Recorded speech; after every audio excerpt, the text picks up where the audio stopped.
everyone. My name is Madam Wingnut. Most of you people know me by that name. I am a Delaware County area contact for the Ohio Bluebird Society, and I'm here to talk to you about where to put a nest box in your yard if you want bluebirds. This is a bluebird nest box, and there are criteria, important design, dimensions, and things that go along with a good box. And we would like for you to reference some websites and information that we have after this video to find out what those are specifically. But this box, the bluebirds love it. It has this keyhole entrance and they really like it a lot.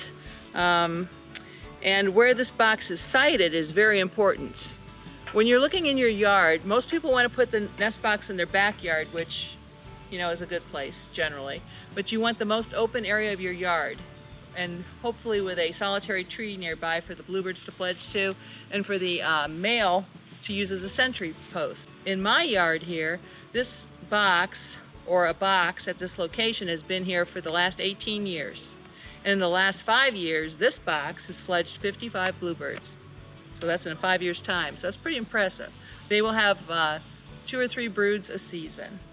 And the reason this box is placed here, habitat is so very important. You want it in short mowed grass habitat because the bluebirds are going to be eating ground dwelling insects, and so they need that short mowed grass to find those. And it's very important that we keep it out of the habitat of 2 problem birds. One of those is a native bird that we would rather not have to deal with if we don't have to. It's called a house wren. And house wrens like wood edge and brushy habitat. So we want to get this box out in as much as open as we can, which we've done in my yard here, but it's still in house wren habitat.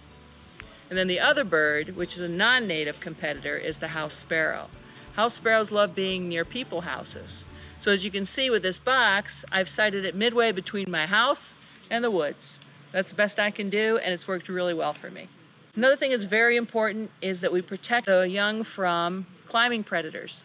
So we're protecting the young and the eggs, and even the adults if they're in there at night. I've had raccoons take an incubating female off a nest and eat her and discard the wings. It's not pretty. So you need to have a climbing predator baffle. This is a wobbling 6-inch predator baffle from Wild Birds Unlimited. And that works pretty well. It looks like we may have had a problem with this one, unfortunately. But you can make your own with galvanized stovepipe. It works really well, and it's cheap to make your own. But this will keep a climbing predator off. It'll hit this baffle, it wobbles, and they're going to get scared and fall off. So it works pretty darn well. It's very important. You don't want to put a box ever on a tree. We call a nest box on a tree a raccoon lunchbox.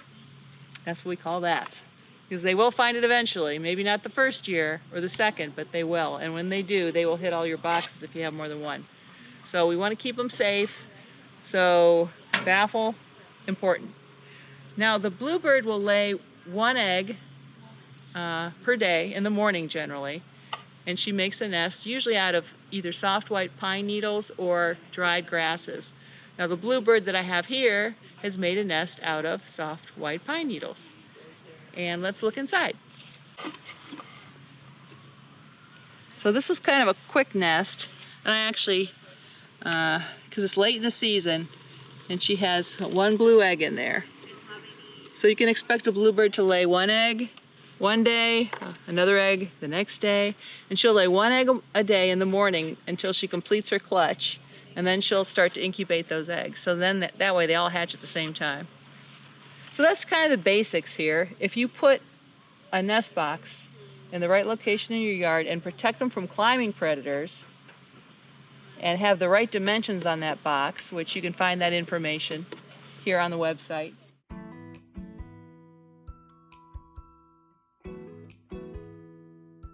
Okay, as you approach a nest box, and first I want you to look at the habitat this is in. Debbie has this sited perfectly right in the middle of her yard, as far from wood edge habitat in her house as she can get it and still be in the middle of the yard here. So the bluebirds love this location with that mowed grass, and everything they need is right here. So let's see if there's anything in there. So as you approach a box, you want to be listening, you want to be looking, and even sometimes smelling. And what if I'm looking for problems? I'm looking for the parents, and I think I see one in the tree over there, in the pine tree. So it's nice to know if both the parents are here. And I'm also looking for problem birds like house sparrows. So that's what I'm mainly looking for. And then I'm also listening for house sparrows. This is Debbie. So we're gonna come look in this box, and we know that there's bluebirds in here because Debbie told me. They hatched last Wednesday, so they should be a week old, so let's take a look at them. Yeah, they're a week old today. I always knock because she never knows. She's probably not there, but she does fly out often. Mm-hmm. That's right. We should knock first, gently. You don't have to slam on it, just hello. So we open up the box and we look. Yeah, you sort of have to. Now when bluebirds are very small, we would never handle them. Sometimes we'll handle them for a short time when they're a little older, just checking for blowfly larvae or other problems.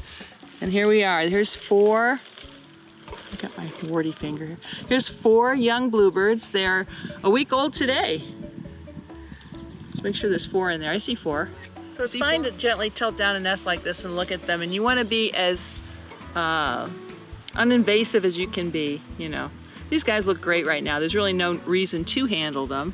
I don't see any problems, so I'm not going to touch them. And if they were very small, we wouldn't at all. But I always wait. If I'm going to pick up a bird, I want to make sure it's starting to get its feathers before I do that, because then they can regulate their own body temperature at that point. So they look really good.